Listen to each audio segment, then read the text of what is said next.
It was supposed to be just another ordinary evening, dinner, followed by a mindless movie neither of us really cared about. The kind of night that feels easy, familiar. The kind of night love settles into when it's no longer new, but still safe. Or so I thought. She laughed at something on her phone, the screen casting a soft, flickering glow in the dim room. And for just a split second, a brief, passing moment, I caught a name I didn't recognize. But something deep in my gut tightened, twisted. It wasn't jealousy. It was instinct. She noticed me watching, quickly flipped her phone face down, and laughed again. "Nobody," she said casually. "Just a friend." But when someone says nobody and hides their screen like it's burning, you don't need evidence. You just know. I tried to push the feeling away, tried to stay present, to enjoy the evening, to pretend I hadn't just seen the first crack in everything we'd built. But my mind was racing. Her smile felt different, forced. Her touch no longer lingered the way it once did. And her eyes were always somewhere else. I didn't confront her that night. No yelling, no demands, no accusations. I waited. I watched. I listened. And it didn't take long. She started staying up later, locking her phone, smiling at messages I was clearly never meant to see. I became a ghost in my own home, while she turned into a stranger, wearing the face of the woman I once loved. Then one night I broke. She was in the shower, steam thick in the air. Her phone buzzed on the nightstand. I wasn't going to check it, I swear. But my hand moved on its own, like it already knew the truth my heart wasn't ready to face. I picked up the phone. And there it was, his name again. Only this time, it wasn't just a message or two. It was dozens. Hundreds. Photos. Memories. Plans. Conversations I was never a part of. Secrets. Desires. Inside jokes. The kind of things we used to share. The kind of things that told me this wasn't just some passing mistake. This was deliberate. She hadn't just cheated. She had replaced me, piece by silent piece. I didn't wait for her to come out of the shower. I didn't need her lies, her excuses, her performances. I walked to the closet, grabbed a bag, packed only what I needed, and I left. Just like that. No goodbye. No note. No sound. She didn't think I'd really go. But that's because she didn't know me anymore. The days that followed were a blur. I checked into a cheap hotel and ignored her messages, her calls.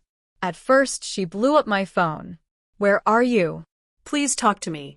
This isn't fair. I can explain. But what was there to explain?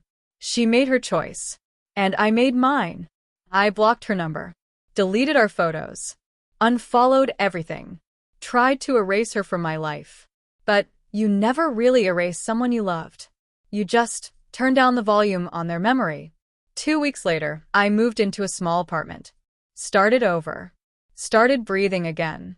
Some nights, I still woke up reaching out, an old habit I couldn't shake. Cruel muscle memory. Heartbreak. But over time, the silence became peaceful. The ache stopped screaming.